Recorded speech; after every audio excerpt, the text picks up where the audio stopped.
Buenas tardes. Muy buenas, Rodrigo, ¿qué tal Joder, estás? muy bien, pareces el ministro, me cago en la puta. Joder, igualito, ¿Qué, igualito, qué empaque? igualito, igualito. Aquí me han trasladado, me han dejado aquí una habitación y gracias. Igual que yo, vamos a rezar que no nos moleste, pero está complicado, ¿eh? Yo tengo las dos fieras ya aporreando la puerta, pero bueno, Bueno, yo vamos, ahí les he dejado con la tele, que no vamos a metan ver. ruido. Bueno, ¿qué tal todo hoy? ¿Bien? Bien, todo con tranquilidad. Ahí te veo bebiendo, cómo se nota. No, Cómo se- la pregunta que me tienes que hacer es qué estoy comiendo. Que todo el mundo dice, ¿qué estás bebiendo? Yo qué estoy comiendo. No, yo creo que ¿Se ve ahí? estás No, comiendo. no, Joder, no, una Rialto que no falten. no, me imagino que habrás acabado la producción de Rialto. Pues estoy tirando, hoy he tirado mucho de Carrasco, un lomo y un chorizo cojonudos y esta Rialto de postre, y muy bien, la verdad. Ya sé que Abel está, no puede traer, no duerme porque está haciéndote conservas para ti. Estoy hablando con Pedro Sánchez para que las conservas de Abel sean esenciales, es decir, para que me suministren a mí, especialmente, esencialmente. Hay que hacerlas esenciales, las conservas de Abel. Mira que entra por ahí, Chema, estoy viendo que entra. Sí, ya, Hola, ya le Chema. veo. Joder, ¿no le tienen ahí en las brasas metidos hoy? Yo le metería allí. Chema se ha escapado, Chema se ha escapado. Bueno, vamos a empezar con algo de chicha, ¿no? ¿Qué te parece? Vale, bien, lo que Yo me he quieras. apuntado algunas cosas, pero bueno, como sé que vas a hacer lo que te dé la gana, yo lo que voy a intentar es hablar poco, porque evidentemente lo que yo diga interesa poco. Tú habla lo que Ya sabes que quieras. a ti te esperan, eres una persona que, bueno, no te voy a descubrir a partir de ahora mismo, pero bueno, ya todos en el sector del vino te conocen. Así que bueno, a mí hay una cosa que quiero empezar, aparte de que, bueno, ya saben tu trabajo de sumiller, propietario en la bodega cigaleña, es un poco, a mí siempre me ha gustado mucho conocer la transición que tú haces principalmente de tu padre a ti. ¿Cómo cambiáis ese estilo? ¿En qué momento lo cambiáis? Tu padre, pues en ese momento, apostando por super vinos de la época, los grandes Rioja, los grandes Ribera, grandes vinos franceses, los pocos que llegaban a España, entiendo. Y bueno, ese proceso de transición que haces hasta, bueno, hasta lo que es hoy la cigaleña, que bueno, muchos de los que están conectados, pues ya saben lo que es, pero bueno, eso, que explicas un poco eso. Bueno, te comento rápidamente. Mi padre y mi abuelo ya desde sus comienzos, mi abuelo traía vino, embotellaba vino, Mm, pero se vendía vino embotellado ya en los años 50. Ya mi abuelo ya vendía pues, las grandes etiquetas que conocemos todos de Rioja, eh, todos los Riojas súper conocidos, los clásicos, y luego también los vinos que había embotellados en la zona de la Ribera, que solo era Vega Sicilia, mm, y la cooperativa de Protos, es de lo que pronto, había sí. realmente. Y luego pues se traía también mucho vino, se traía en bocoyes y se embotellaba, se, en botella Ujú, o en porrones y se lacraba y se vendía en el restaurante. ujú, Mi padre es un poquito el que hace el gran salto en comienzos de los 70. Yo le conozco a mi padre todavía embotellando barricas. Yo me acuerdo años 74, 75 más o menos, no sé exactamente en qué año deja mi ujú, padre de embotellar ya el vino y vender ya todo vino con etiqueta y vino de denominación de origen, es decir, con una etiqueta propia. Es decir, yo conozco esa transición ujú, y yo aterrizo en el restaurante aproximadamente en el año 93, 94. ujú. En el 92 estuviste en las Olimpiadas, ¿no? No, no fue el caso. Ese no fue el. No, Cuenta, no, no mira, fui a estaría las. bien contar tu pasado, que fuisteis campeón de Cantabria, si no me equivoco, de atletismo, ¿no? Sí, sí, pero O- eso no tiene nada que ver, Rodrigo. Bueno, Eso ya bueno, oye, no, estaremos a. Eso es esta para gente otro día. quiere conocer tu vida, quiere conocer tu vida. No, no, eso es para otro día, Rodrigo. Ya. Entonces, pues bueno,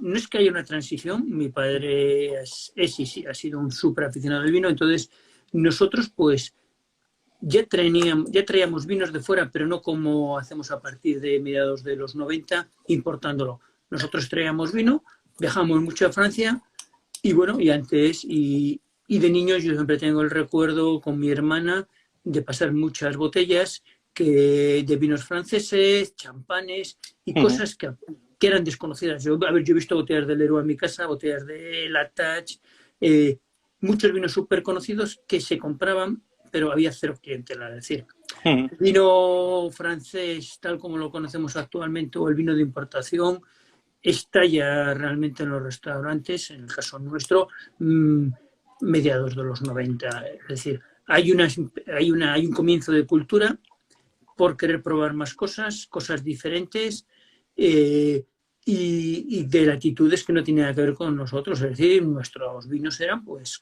el estilo era de vinos con mucha madera. ¿Y el público, perdón, el público te cambiaría totalmente? ¿O cómo hiciste esa transición? ¿Cómo también lo A vio ver, tu padre? Porque es un riesgo cambiar en una ciudad como Santander de ese estilo tradicional a entrar en los 90 con, yo qué sé, con Juras, con contrastes.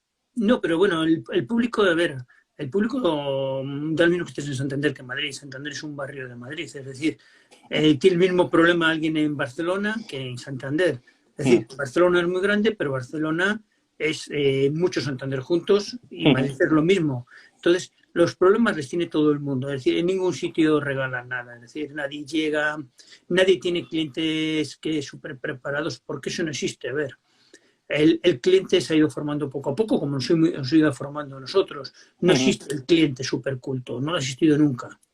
Y a ver, no lo existe ahora tampoco, por desgracia. Es decir, van con los tiempos. Entonces sí, hay gente que quiere probar cosas y esa gente es la que te ayuda. A ver, esa gente, a ver, me acuerdo al principio cómo se vendía un Borgoña blanco. Pues era un vino con mucho cuerpo y si a usted le gustan los tintos con cuerpo, se tiene que probar este blanco. Es decir, no se llevaban los blancos estirados Sí, con acidez, no que, se llevaba. que A ver, tenías que y hacer la tampoco pirueta. la Borgoña de los 80 y de los 90 no era así, eran vinos, a ver, nos gustaba Ramonet, nos gustaban vinos muy anchos, a ver, era lo que nos gustaba, no nos vamos a engañar, no vamos a ser más puristas que nadie, es decir, era lo que había, el mercado llegaba a lo que había, la cultura que había era la que había, y aprendíamos lo que podíamos en los libros, y de vez en cuando viajamos a Francia, pero bueno, nosotros éramos en micropartículas en un mercado francés que realmente, pues, no era muy interesante alguien que Joder, importase vino. veo que se cuenta a mi mujer. Me están No era, vigilando. No se lo querían, ya no lo puedo escapar. no era muy interesante para un mercado español la importación de grandes vinos franceses. Por lo primero, porque no teníamos demanda. Y la demanda la íbamos creando nosotros. A ver, yo me acuerdo, yo podía tirar de cartas cuando las botellas de Chesot, San Vivant, pues rondaban 5.000, 6.000 pesetas en la carta. Tú tienes que decir al cliente, dice, tómate esto porque esto algún día te vas a acordar. Es decir, te va a tomar. Y la gente pues no lo entendía, realmente no lo entendía. Pero ¿cuántos vienen hoy y te dicen cuando bebían Salón a 80? Bueno, te A lo ver, dice pero es cuando que bebían las botellas de Salón precio era 96. ese. Sí, por eso, por eso. Que está muy nosotros, bien lo que dices, que son recuerdos que se te van a quedar toda la vida. Que ver, creo que hoy nos pasa sin tener en cuenta tampoco el dinero, que hoy nos puede pasar con cualquier otra botella que vamos a tu restaurante y son recuerdos que nos están quedando. Son recuerdos porque siempre recordaremos esta botella, dónde la bebimos, con quién la bebimos, y creo que eso es lo bueno, por lo menos, que para mí tiene la cigaleña, aparte de haber conocido mucha gente, y bueno, lo que dices tú, y mucha cultura que se ha conocido, pero bueno. A ver, nuestra labor siempre ha sido, y creo que tiene que ser, es intentar ayudar a esta gente que no son tan conocidos y promocionarles. A ver, si viene muy bien que un vino que ahora valga 20 euros, dentro de 10 años valga 300. ¿Por qué? Porque el mercado lo ha puesto en su sitio. A ver, eso, para mí eso es genial.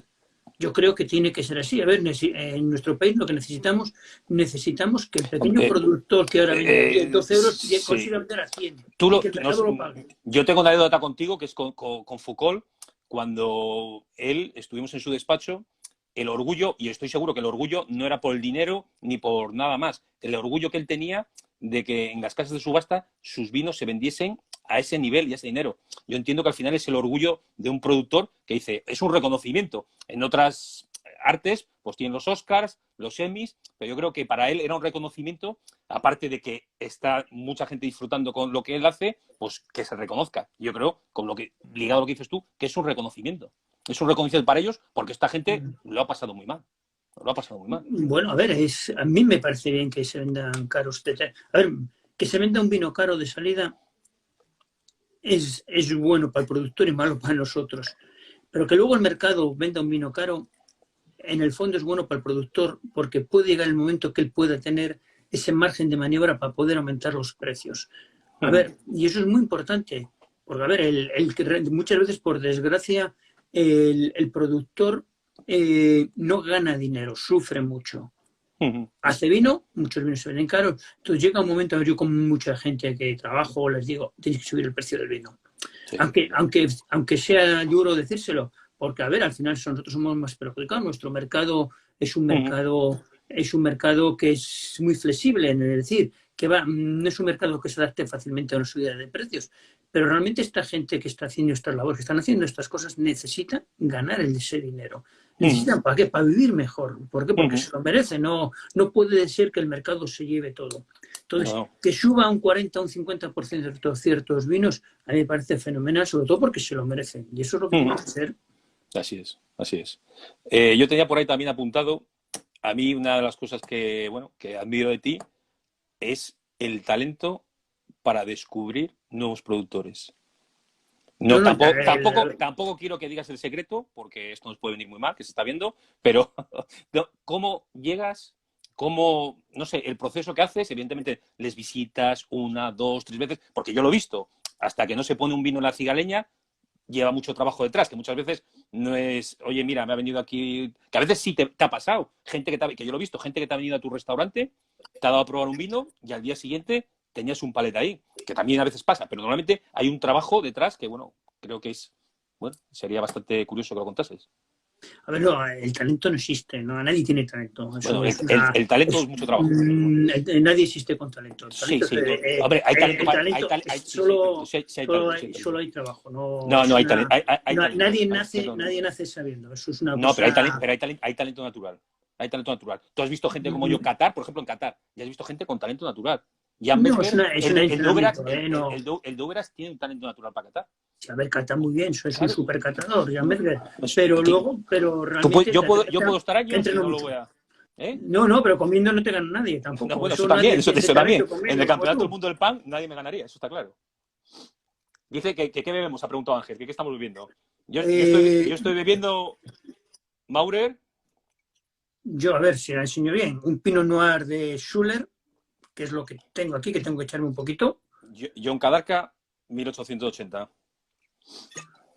John Schuller 16, abierto esta mañana. Pues la botella en un buen día, porque un día bastante abierto, de luz, sin ninguna alteración. Y el vino estaba esta mañana en una fase bastante orgánica, es decir, bastante reducido y con volátil, una volátil marcada. Curioso en la añada 16, que es una buena engañada en el caso de Schuller, pero ahora mismo el vino está en su perfecto estado. La volátil no se ha ido. Otra cosa es que tú no la sientes. Bueno, es decir, las cosas no se van, las cosas se integran o se desintegran, no se van. Pero entonces ahí hay cosas en los vinos que muchas veces tú cuando les pruebas puedes tener ciertas percepciones de volátil, pero luego con determinadas oxigenaciones o con aperturas desaparecen o se integran con otros componentes.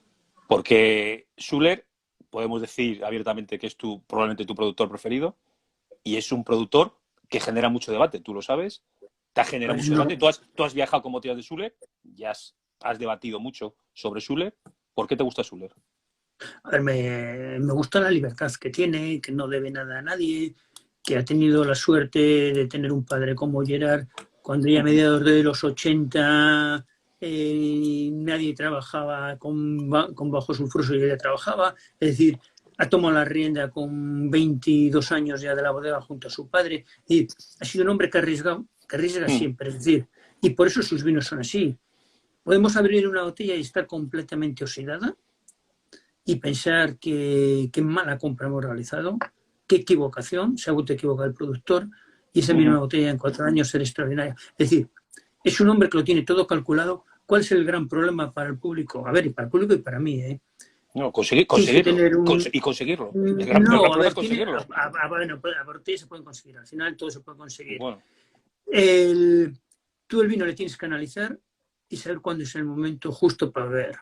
Es decir, la mayoría de sus vinos están unos con 10 años. Casi todos. Empezando desde los vinos más básicos hasta a los vinos de gamas más altas. Y por eso muchas veces el ansia que tenemos de probar Schuller, a ver, a mí me ha ocurrido. Tienes botellas, las abres jóvenes y es una gran desilusión.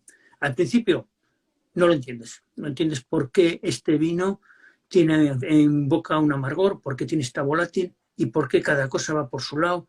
Y dices, si esto es amoníaco, si esto es veneno, esto no hay quien se lo beba. Y luego el vino se va poniendo en su sitio. Tienes que conocer a la persona y por qué hace esas cosas. Es decir, yo cuando yo empecé a trabajar con él al principio y me dijo una cosa, dice, me vendrás a ver todos los años un par de veces. Y me dice, es que si no, no tiene sentido que la compres el vino. Porque tú tienes que entender cómo lo hace el vino todos los años. Es decir, no hay una fórmula. El vino cada año es diferente y el Pinot Blanc de este año es completamente diferente al Pinot Blanc de hace 3 años o hace 4 años. Es decir, y cada añada es diferente. Entonces, tú tienes que tener una gran interacción con él para poder saber cómo va el vino.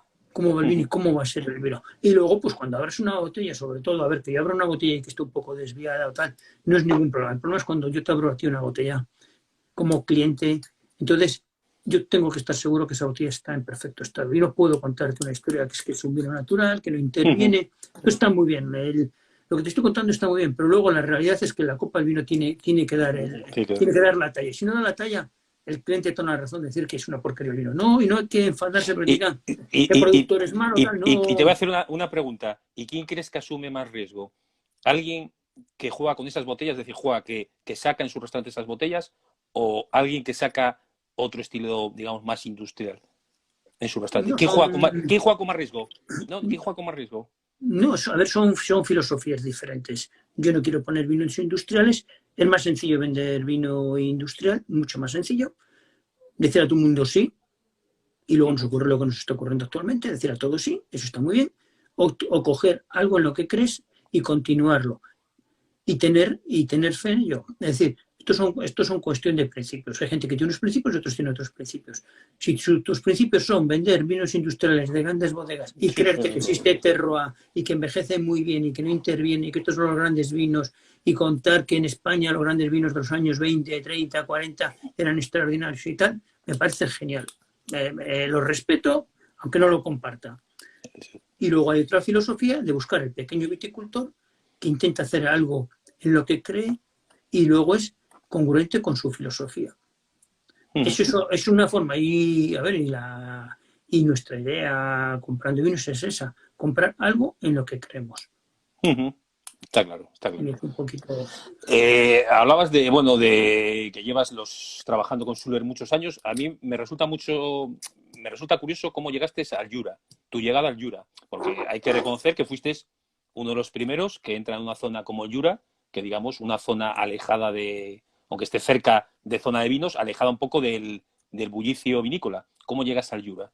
¿Cómo conoces a Auvernois, Ganevat, pues bueno, a todos los grandes productores de la zona?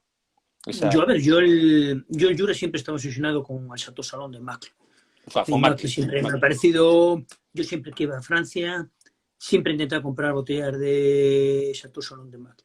Entonces, yo siempre, el productor que quería ir a ver toda la vida era a Chateau Salon y ir a ver a Macle. Porque lo que había probado, pues había disfrutado muchísimo. Entonces, pues hay un momento en el que hay que desembarcar en el Jura. A ver, ¿cómo desembarcas en el Jura? Pues como se desembarca en todos los sitios. Coges el coche y te presentas. Sí, porque tú lo del avión, hay que decirlo, lo llevas muy mal. No, es que luego el avión hay que bajarse del avión y hay que coger un coche. Es decir, entre que coges el avión y todo, están primero en el coche. Entonces, yo llego allí en un momento pues que el Jura pues era una zona un poquito aislada, trabajaba mucho en la Borgoña y pues de Borgoña al Jura pues tengo una hora. Pero llegas, una hora 50 minutos. Pero llegas con, yo qué sé, algún productor que ya conocías te dice vete a visitar a este que es amigo mío, o te presentas allí a calzón quitado, o cómo. Yo ya conocía un poquito vinos de Jura. Yo estaba en un momento en Borgoña llega un momento que estaba en un momento de saturación. Saturación en el sentido de que no encontraba fluidez en los vinos, la mayoría de los borgoñas les encontraba pasados de madera y llega un momento que no disfrutaban. Entonces, siempre me gustó investigar, ver otras zonas, encontrar. Entonces llego al Jura y fue como si se me apareciese la Virgen, porque empecé a ver una variedad como la Pulsar. Digo, si esto es lo que yo quiero, que haya esta fluidez, que se pueda beber. Entonces, ¿Qué Pulsar fuiste la primera que probaste? Si te acuerdas. A ver, ¿qué casa fuiste la primera? Yo el primer productor que fui a ver, si no me falla la memoria, yo creo que en ese viaje fue a Pefené. Pefené, pues, yo cuando llegué, pues, no me gustaron nada sus tintos. Pues, encontré el Trousseau, pues, Pues yo lo encontraba a Brett directamente, no te voy a engañar. Pero es una corriente también, es una corriente hoy en día también que veo yo mucho con los tintos del Jura, cosa que, bueno, yo no comparto, bueno, también pero las preferencias van por el blanco. Es una palabra que llamamos Brett a un conjunto de aromas reductivos, animales, y le llamamos directamente. Pues a mí me parecía, no me gustó. La Pulsar, pues no me llegó a convencer, y lo que sí me gustaban, pues eran sus vinos bajo flor, los amarillos, y tengo siempre el recuerdo que me regaló una caja con 6 añadas viejas. Uh-huh. No le pedí nunca vino, sigo manteniendo buena relación con él, pero porque no me convencían, a ver, no me parecía justo decirle que yo quiero comprarte solo el vino amarillo. No me parecía nada justo. Entonces, ese mismo día fui a ver a Pierre. Estaba Manu, estaba también la hermana de Manu, y ahí estuvimos probando los vinos. Fue una visita un poco extraña. Llegué allí, en su mesa, fueron muy agradables, y ahí ese mismo día empezamos a trabajar. Yo ya compré unas cuantas cajas allí que me traje. Año 90 y algo, 94. No, más adelante. 99, 2000 por ahí, ¿eh? El 99 que he vivido hace poco es el último vino de Pierre Auvergnat, ¿no? Sí, el último año de Pierre Auvergnat es 99, yo creo que fue 2000. Luego ya los hace Manu. Sí, luego ya Manu, aunque bajo la tutela de Pierre. Sí. Y ahí estuve un poquito, pues ahí ya pues empecé a trabajar. La primera bodega que empecé a trabajar realmente fue ¿cómo se llama? Manu Lujon, es la primera bodega. Ese mismo viaje no me dio visita a Logan Mac. Yo llegué allí, le había llamado por teléfono, me dijo que no, directamente, no hubo ningún problema, me dijo directamente que no. Me presenté a la bodega y me dijo que no. Y luego, pues bueno, ya ha pasado, yo creo que a los 2 años de esa visita, ya empecé a tener ya contacto, y ya luego ya empezamos a trabajar. Y luego, pues también fui a ver a Ganevat, que bueno, que era un poquito el productor que más encajaba en lo que nosotros conocíamos de vinos. A ver, eran los más precisos, sobre todo los blancos nos recordaban a los borgoñas, pero con mucha más tensión y con mucha precisión. Es decir, era un poquito. Auvergnat, pues nos parecía un poquito más, un vino más fuera de los cánones de vinos que bebíamos. Entonces fue un poquito el comienzo. A ver, el comienzo no fue una cosa que tú llegas y yo compraba en esa época 400, 500 botellas de Auvergnat. No era que venías y la gente, ¡buah! Llega Auvergnat, te lo voy a quitar a mano. No, cuentan los viejos de la cigaleña, claro, lo que dices tú, has tenido constancia de ello, cuentan los viejos de la cigaleña que lo tenías en la barra y te costaba venderlo en la barra. No, a ver, no es que era un vino que te costase venderlo en la barra, era un vino que tú querías. Tú querías hacer descubrir a la gente cosas, te abrías una botella y te decían que eso no les gustaba, que eso era una porquería. Entonces cogías la botella, la llevabas a la barra, le invitabas a alguien, tampoco le gustaba y te la bebías tú, pero bueno, al final, entre uno y otro, ibas insistiendo diciendo, joder, yo creo en esto es bueno, esto a mí me gusta. Digo, me da lo mismo. Yo siempre decía, algún día os daréis cuenta lo que es. Yo siempre decía lo mismo a la gente. Digo, algún día os daréis cuenta qué es esto. Y se dieron cuenta. A ver, y al final, pues bueno, del Jura, pues empiezas a saltar a las demás zonas y no es una búsqueda del vino natural. A ver, por medio de estos productores que vas empezando a trabajar con ellos, vas conociendo a otra gente, importadores alemanes, suizos, dicen, joder, has probado esto, has probado lo otro. Y digo, sí. Entonces, joder, tienes que ir a verla. Entonces, muchas visitas es un salto de uno te va pasando al otro. No es una visita que diga esto y esto. No. Tú llegas a ver, yo he ido a ver gente. El río te lleva. Yo he ido a ver a gente muy conocida actualmente que cuando fui a verles no me gustó nada. No me gustó nada. Y ahora mismo son muy valorados y no trabajé con ellos. ¿Por qué? Porque no me gustaba. Luego, pero por ejemplo, lo que te pasó con Puffery, has dado segundas oportunidades, es decir, Has vuelto, Sí, a ver, ya has vuelto, ¿no? Has vuelto, a bueno, ver, todo puede ser, lo que a dices tú, ver, una visitas raras que siempre tenemos, cosas que, bueno, no, a a ver, a veces mí no yo funciona, tengo, que te toca con 20 japoneses, que no estás cómodo, que no cantas bien, que eso pasa, o sea, que te quiero decir a ver, en has esa dado época unas... no había ningún japonés, ningún ruso, ni nadie. Eres el único que te llegaba y la visita era para ti Claro, y por ti. Es como, decir, claro, claro. era una visita pues que estabas 2 horas y decías, joder, 2 horas. Aquí estoy yo, si es que estoy yo, y tú te daban algo y tú opinabas y ellos opinaban. Entonces, era una visita de 2 horas intensa. No es como muchas visitas actuales que, a ver, se comparte con más gente. ¿Por qué? Porque no pueden estar todo el día con visitas. Mira, me pregunta Andrés, que me parece interesante. Carlos ha preguntado por Kenjiro. ¿Qué te parecen los vinos de Kenjiro? Y otra pregunta que yo creo que ha hecho Pifos es si nueva gente en el Jura. ¿Qué opinas de la nueva gente? ¿Quién hay por ahí? Lo que A pueda ver, decir, ¿eh? voy a responder a Carlos primero. Sí. A Kenjiro le conozco hace muchísimos años, desde el comienzo. Le conozco porque trabajó en Schuller, que trabajó con Tierra Alemán. Entonces, Kenjiro, pues tengo una grandísima relación personal con él y tengo cupo de Kenjiro, si es lo que quiere saber Rodrigo, porque es que es lo que la pregunta. No, yo lo sé, sí. Yo lo sé, lo sabe mucha gente, pero bueno, no lo podemos tocar. A mí me parece un tío extraordinario y me parece que hace unos buenos vinos. No me parece lo que se vuelve loco a la gente. No entiendo ese furor actual por Kenjiro, no lo digo a entender. Para mí hay un grupo de gente en el Jura muy fuerte y Kenjiro es la nueva generación que va a llegar. Pero no tiene viñas todavía para eso. Necesita más tiempo. A ver, no Va a puede hacer más vino, ¿no? Próximo año Sí, cada va a vez hacer va más ampliando. vino y bueno, yo creo que en 17 algún vino que va a comercializar son vinos procedentes de Bruno Schuller, es decir, son negocios de Schuller. Es negocio. Otra pregunta, ¿nuevos nombres que veas en el Jura, emergentes? A ver, para que haya nueva gente tiene que haber estrellas. El Jura tiene la suerte de que hay estrellas. Es decir, actualmente pues hay una nueva generación que ha llegado y todos se quieren reflejar en Pierre, se quieren reflejar en Ganevat, se quieren reflejar en estas superestrellas.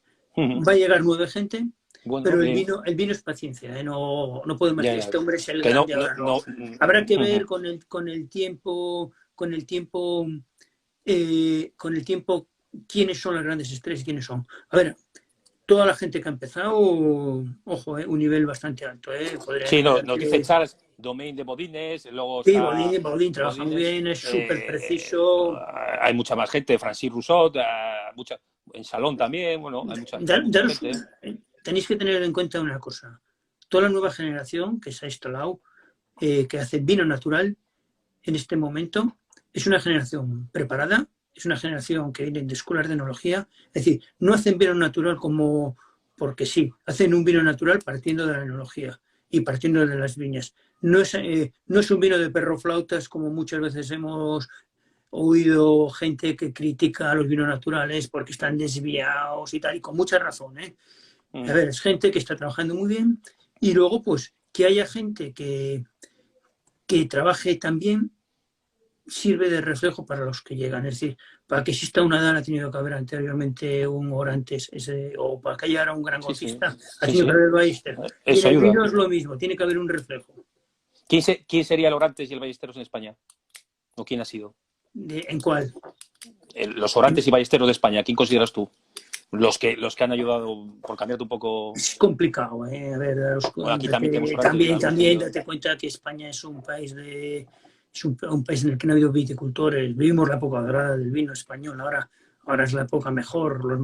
Tenemos los pequeños viticultores en Gredos, en Rioja, en Rías Baixas, en Canarias. En muchas zonas está habiendo pequeños viticultores. Sí, sí. Anteriormente lo que tenemos son la gran industria, el vino español, el pequeño viticultor. Nosotros no tenemos un rey, no tenemos un Trato Rayas, no lo tenemos, por desgracia. Es una asignatura pendiente que tenemos en Unicorn Wines, que muchos nos lo dicen, que es el vino español, y es verdad. No, a ver, ahora hay un grupo de gente, el caso de Ismael, el caso de La Perdida, es decir, esta pequeña gente que está haciendo buenas cosas y van a ver y van a hacer grandes vinos. Pero el vino, por desgracia, necesita tiempo, ¿eh? No es una cosa... ¿Y por qué? A mí me hace gracia, Andrés, porque yo, si te acuerdas, yo te conocí, vamos a contarlo, en una cata de Oporto, no sé qué hacía yo, una cata de Oporto en el Serval, donde había pues gente de la restauración cántabra y estabas tú. Yo creo que estabas tú, estaba por ahí también, no me acuerdo, Jan Marcos estaba y me llamó mucho la atención porque, bueno, yo estaba al lado tuyo, estuvimos un poco hablando, tal, y luego me llamó mucho la atención que luego se hizo como un corro de gente y entonces tú ya te habías ido y la gente lo que comentaba o lo que te achacaba era que no defendías el producto, en este caso de Cantabria, pero bueno, yo también lo he oído a nivel de que no defiendes el producto nacional. Cuando yo, es el día que voy a la Cigaleña y veo Goyo, Ismael, Abel, la del terreno ahora, Esteban Celemín, o sea, que veo muchos, Bidonia, que yo he bebido Magnus de Bidonia en tu casa, o sea, y luego eres un hombre que viajas a las mejores bodegas del mundo, como Pierre Roche, como el Jura, cualquiera del Jura, y les regalas como Ibometras y les regalas botellas de vino nacionales. Es un poco, bueno, es un poco reivindicación que hago yo, no hace falta que tú digas nada, pero que me llama la atención eso, que un poco esa catalogación que han hecho de ti, ¿no? No lo entiendo A muy ver, bien. yo siempre he defendido el pequeño Pero si es que productor tú por eso te digo que... español. A ver, nunca, la mayoría de la clientela extranjera, nosotros en un porcentaje muy alto de clientela extranjera, toma vino nacional. Sí. Siempre toma vino nacional. Yo lo veo. Tenemos cosas, nosotros compramos mucho vino nacional y luego la gente que es aficionada al vino, pues le damos a probar cosas que normalmente no pueden probar. Es decir, siempre esa contraposición de el de aquí que tome vino de fuera y el de fuera que tome vino nacional. Y bueno, y siempre hemos defendido, yo te puedo hablar de muchas bodegas que hemos trabajado y muchas. cómo se Ahí han, está, cómo, mira, cómo han salido. Jonathan. Ahí está Jonathan de Suerte del Marqués. Yo me acuerdo del Magnum de Bidonia del 2015. No se me olvidará. Botella que bebimos arriba en el reservado, no se me olvida. Pues yo te digo que bueno, que es un poco, a veces, bueno, los prejuicios, ya sabes, España como es como país, que bueno, me llamó la atención, ¿no? Que me llamó la atención que decía, bueno, es que le gusta lo francés, los quesos franceses, no cantan. Bueno, no nos vamos a engañar. Lo he comentado antes, vivimos en la gran época del pequeño viticultor español. Yo veo muchos libros de vinos españoles y me gustaría que se hiciesen la pregunta a todos estos defensores quién era Luciano Murrieta, si era viticultor o era militar. López Heredia, que era... A ver, es que me gustaría que se aclarasen esas cosas. Toda esta gente no eran pequeños viticultores. El pequeño viticultor, como ocurre en Jerez, que desaparece en finales del 19, en La Rioja lo mismo. Hay un señor que es Abel Mendoza. Me gustaría que le preguntases a Abel Mendoza un día qué pasó en los 80 con el pequeño viticultor. ¿Qué pasó? Pues se arruinó. Las grandes bodegas les compraron todo, les arruinaron. Las cooperativas arruinaron a todo el mundo. Y en este país he sido dominado por grandes bodegas y es un país productor de vinos en volumen. ¿Que estén bien hechos? Bien. Cierto, están bien hechos. Pero al pequeño se le ha machacado siempre. Ha sido un país que ha sido dominante. Y no solo porque ha habido una dictadura, porque ha habido una república que ha hecho lo mismo. Es decir, no ha sido la política la que ha arruinado el vino. La han arruinado entre todos. Porque aquí el terrateniente siempre ha sido terrateniente. Es decir, han machacado. Siempre han deseado... A ver, yo te podría hablar de las conversaciones de los 90. ¿Qué narices haces comprando vinos de pequeño productor? Que eso es una mierda. Eso te lo puedo decir, te puedo decir nombres y apellidos de gente de grandes bodegas que ahora les puntúan 100 puntos los vinos. Bueno, no lo digas porque quiero mantener la conexión. Nos la cortan. Bueno, vamos a darte un cambio que te calientas. Bueno, voy a abrir algo a vuestra salud. ¿Cómo? A ver. Voy a abrir algo a vuestra salud. A tomar por culo.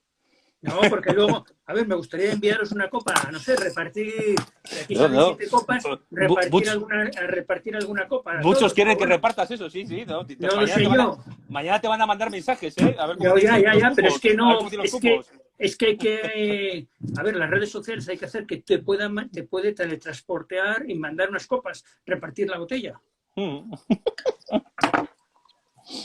Bueno, silencio. Es 15, ¿eh? Es 15. 2015, sin pulsar. Pues nada. Que aproveche. Vale, vuestra salud.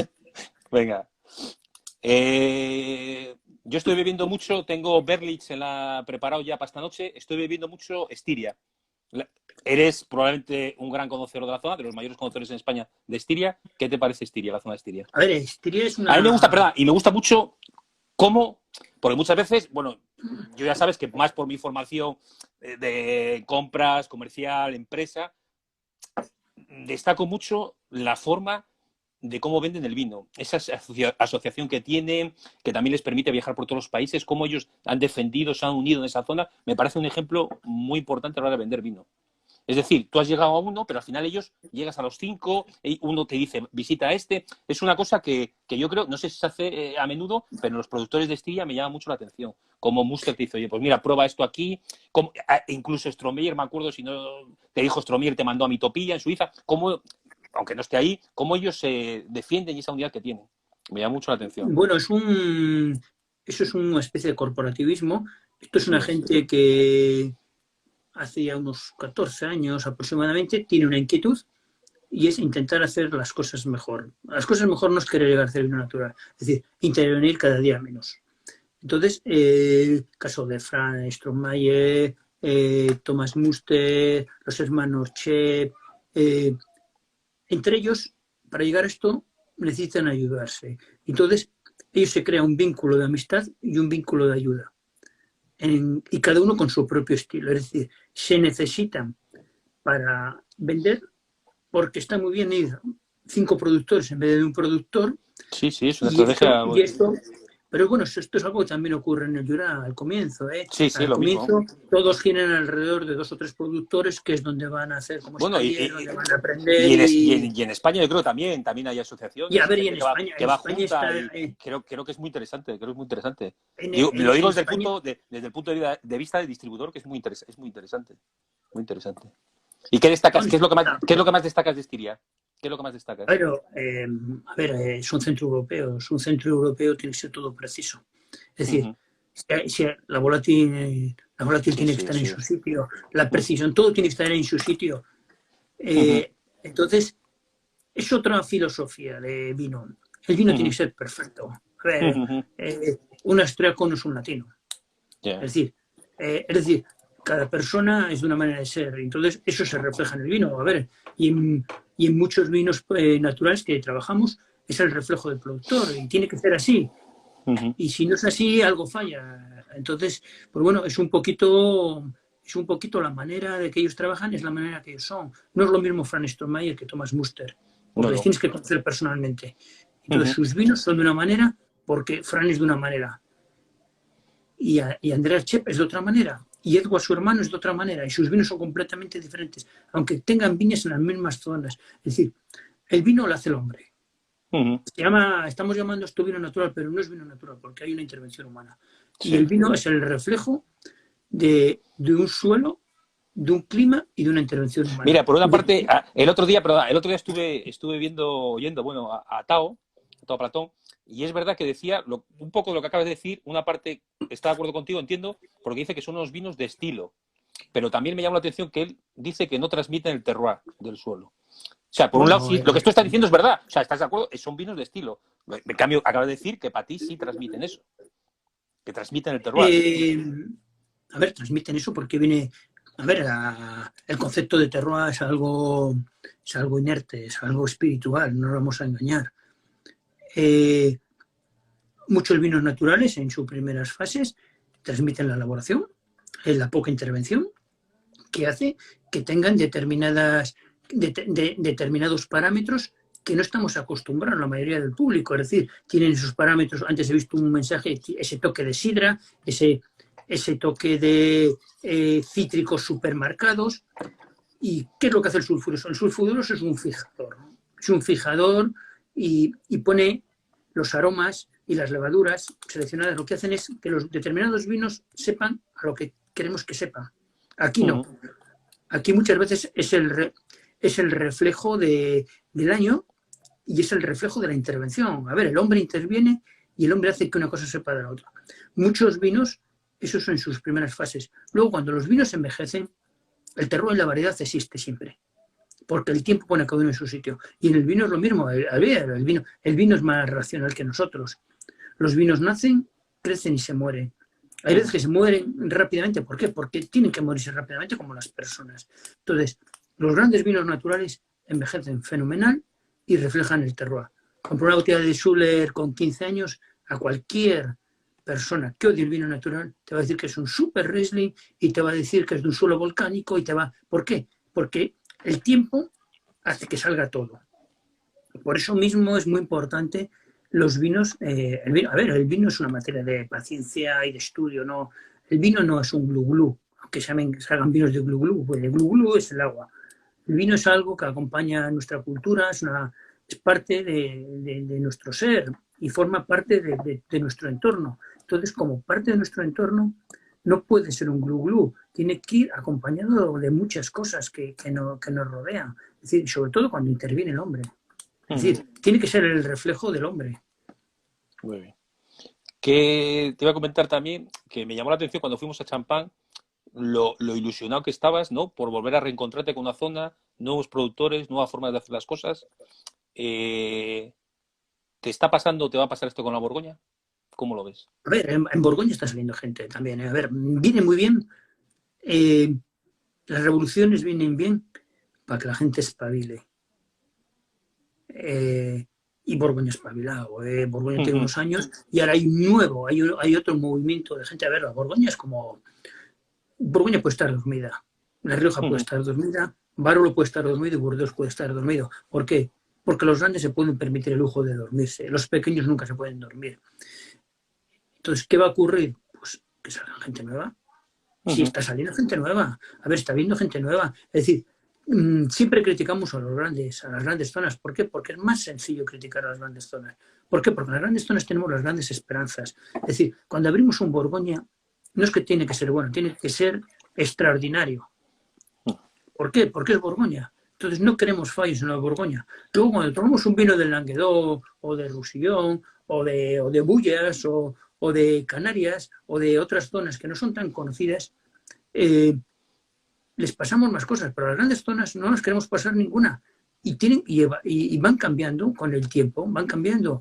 Y muchas veces estos movimientos que hay en otras zonas, por ejemplo, el caso de la Borgoña, cuando el Jura empieza a crecer, la Borgoña no se queda dormida. La Borgoña va y mira al Jura. Y lo que ven en el Jura lo aplican. Y hay un grupo amplio de gente, y hasta los que más conocidos y grandes etiquetas que pensamos que no van a cambiar, están cambiando. Están cambiando de una manera lenta. Es decir, los cambios en el vino no se puede hacer de un día para otro, se necesita mucho tiempo. Es una materia que es muy lenta, es como el hombre que va lentamente. No se puede cambiar. Puedes cambiar la manera de elaborar, pero las viñas, para hacer determinados vinos, se necesita tiempo, paciencia. Cosa que a veces nosotros no tenemos con los vinos. Eso es verdad.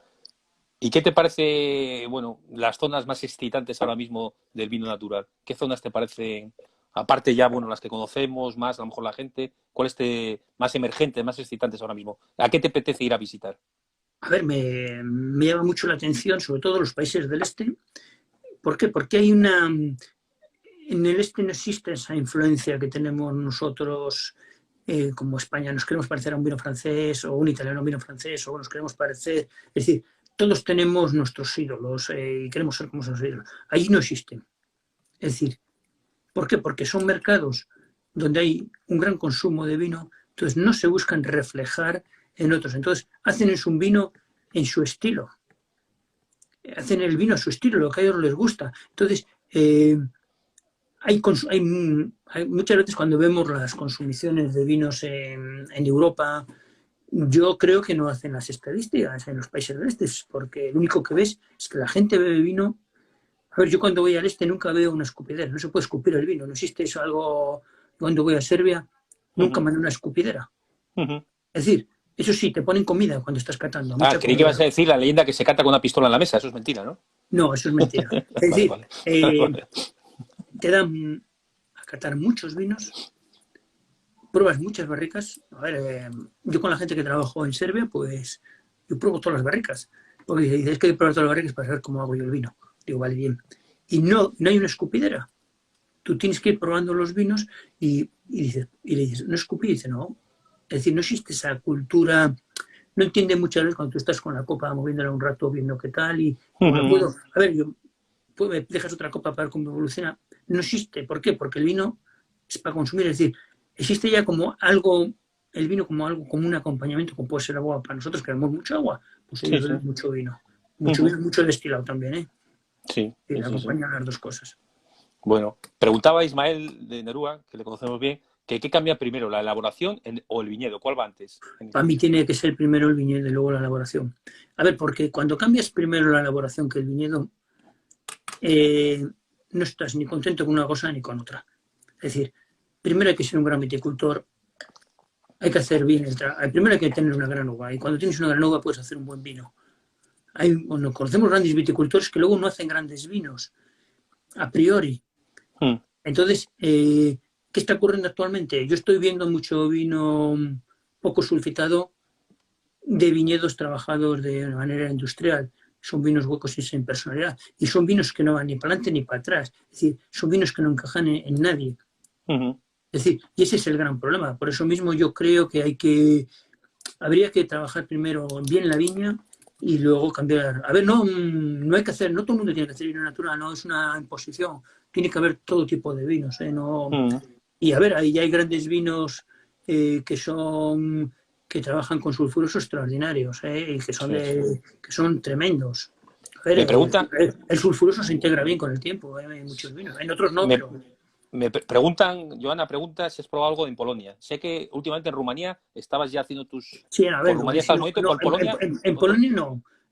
Sé que hay 2 tíos que tengo anotados para tal, pero no conozco nada. A ver, el este es muy amplio, ¿eh? No es tan sencillo. A ver, y luego tenemos las barreras lingüísticas, que también el inglés la hablan donde la hablan, no nos vamos a engañar. Preguntaba a nuestro amigo Pifos que por qué has dejado la línea georgiana y armenia. Yo creo que no la has dejado, pero Pifos no... No, de Georgia sí, de cosas. A ver, y de Armenia de vez en cuando traje. Otra cosa es que la burocracia de importación de Armenia es complicada de verdad, ¿no? La idea es seguir trayendo cosas. Bueno, de burocracia te puedo hablar mucho Ángel, Ángel que está en el chat, Ángel hedonista, te puede hablar mucho de burocracia. Y de aduanas, que hoy nos ha dado una charla espectacular de aduanas. Bien, bien.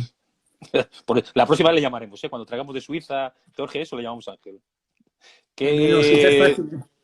Bueno, Suiza no creas que... Bueno, fue fácil, bueno, es caro. Suiza es caro.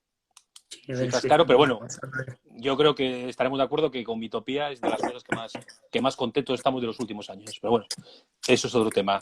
Bueno, no sé qué... Yo creo que podemos entrar, hemos hablado de productores, de vino. Yo te considero un sumiller, no te sienta mal, un poco de la old school.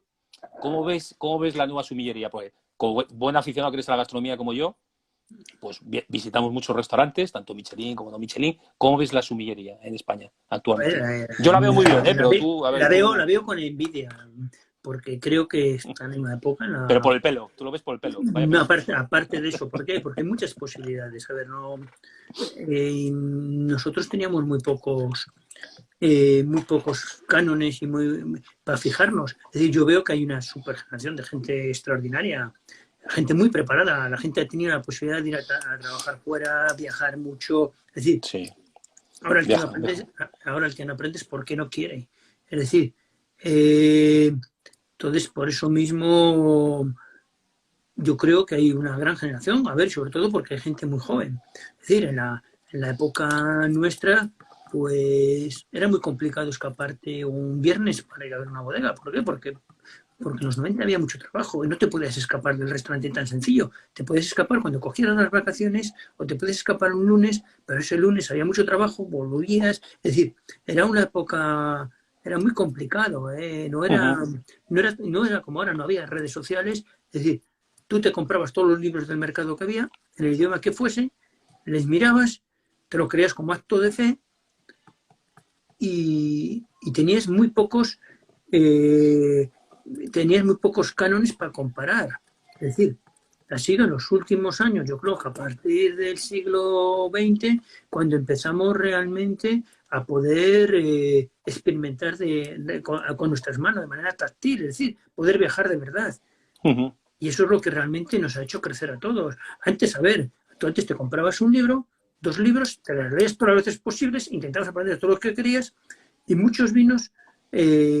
tenías un día la suerte de comprarte una super botella que vas a Francia y esa botella pues no desperdiciabas ni una gota. ¿Por qué? Porque no te planteabas que iba a estar malo, tenía que estar por las narices, porque habías pagado. Es decir, las dudas eran poco razonables. ¿Quién ha sido tu gran referencia en la sumillería? A ver, ¿O no tienes ninguna referencia? A ver, en el vino se ha ido aprendiendo. A ver, siempre tienes que fijarte en alguien, no nos vamos a engañar. Yo tuve la suerte de, pues, a ver, mi padre le gustaba el vino en casa, había libros de vino, se abría mucho de vino, se compraban botellas, ¿sabes? Habría mucho de la Sicilia, había muchas añadas viejas. Es decir, he probado todos los clásicos muchas veces, todas las añadas las he probado muchas veces, he probado la Fis viejos, he probado muchas cosas, y luego, pues, empecé a ir a la Asociación de Sommeliers de Cantabria, pues ahí tuve la suerte de que estaba David Bosch y que era una gran referencia. A ver, era un hombre, pues que era el más listo de la clase en esa época, Sí. y era el hombre que había viajado más, y era la persona con la que podías compartir inquietudes, y era alguien que...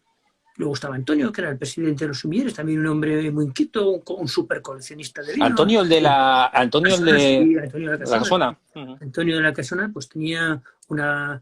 Joder, pues te abría todo, Antonio te abría todo. Antonio, si había que probar un Tonio del 34, te la abría para que supieses cómo era el Tonio del 34. Es decir, y luego, pues bueno, ibas conociendo a gente, conocía a Pitu cuando ambos éramos jóvenes, es decir, ibas conociendo a todo ese grupo de gente que existía en esa época, toda esa gente que empezaba y que luego, pues bueno... David Rabasa. No, pero bueno, David era mucho mucho más joven, yo soy de una generación mayor que ellos. Es decir, conocimos a toda esta gente y entre todos ibas aprendiendo. Luego, pues sí, claro, cómo no te... pues envidiábamos a todos los catalanes, lo bien preparados que estaban, porque era la escuela buena. Es decir, tenían todo, nosotros íbamos en chanclas cuando iban en bicicleta. Es decir, ibas eso, les oías y dices, joder, pues esta gente, pues... Me preguntan por ahí, veo que hay un debate de Eric Rosdahl, ¿qué te parece? A ver, Eric hace un vino muy su estilo, en una zona donde se hacen vinos, hace un vino natural con cuerpo, porque a ver, siempre tenemos la idea de que el vino natural tiene que ser estirado, fácil de beber, y tiene que haber gente que haga vinos con cuerpo. Él está en una cuenca mediterránea, es decir, y trabaja con unas variedades que no son sencillas, a ver, donde los pHs no son bajos, es decir, hace un gran trabajo con un riesgo total y sobre todo porque hace unos vinos, hace vinos táctiles, no hace vinos con textura, vinos que acompañan bien a los platos. A mí sí me gusta su trabajo. Que si me dices que soy un fanático de sus vinos, no lo soy, no os voy a engañar, porque no es el estilo de vino que me gusta. A mí me gusta el vino más fluidez, me gusta más la fluidez de los vinos. Aunque reconozco que los grandes vinos tienen que tener cuerpo.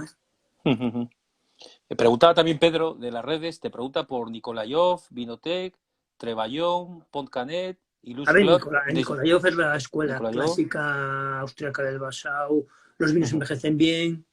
Ya cuando pase por ahí, yo creo que tengo 91 y 89, quedan por ahí una botella, que no está ni en carta, porque sé que hay botellas de esas, y ya la veré alguna. A ver, sobre todo la Gruner Veltliner es buena cuando tiene 20 o 30 años. Si no es una variedad que no entiendes. Yo he ido a Austria mucho y siempre he estado obsesionado con tomar las Gruner Veltliner. Iba a Viena, a los restaurantes, y pedía una Gruner con 40 años y pagaba pues lo no escrito, porque pagaba y dice, pero ¿cómo puede ser que la última ya valga 20 y esta valga 400? Y era así, ocurría así. Y son vinos con muchos años, a ver, son productores convencionales, pero que trabajan muy bien. ¿Cuál era el otro? Perdona, que me habías... Treballón, yo creo, Treballón. A ver, Treballón es un grande. Treballón no vivimos uno muy bueno con Johan, ¿te acuerdas de aquella sesión con un Busaco también? No. Treballón? ¿No se trajo Treballón? No, Treballón no. Treballón lo tiene Paco Berciano, pero la gente no sabe que es bueno, que eso es un problema de muchas bodegas, que hasta que nadie le dicen que es bueno no lo compra. Ya, bueno, siempre, al final la figura del prescriptor influencer ahora, pues bueno, ya sabes que tiene su importancia.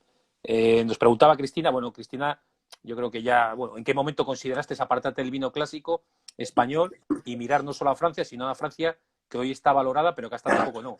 Bueno, pues ya más o menos sobre los 90, ¿no?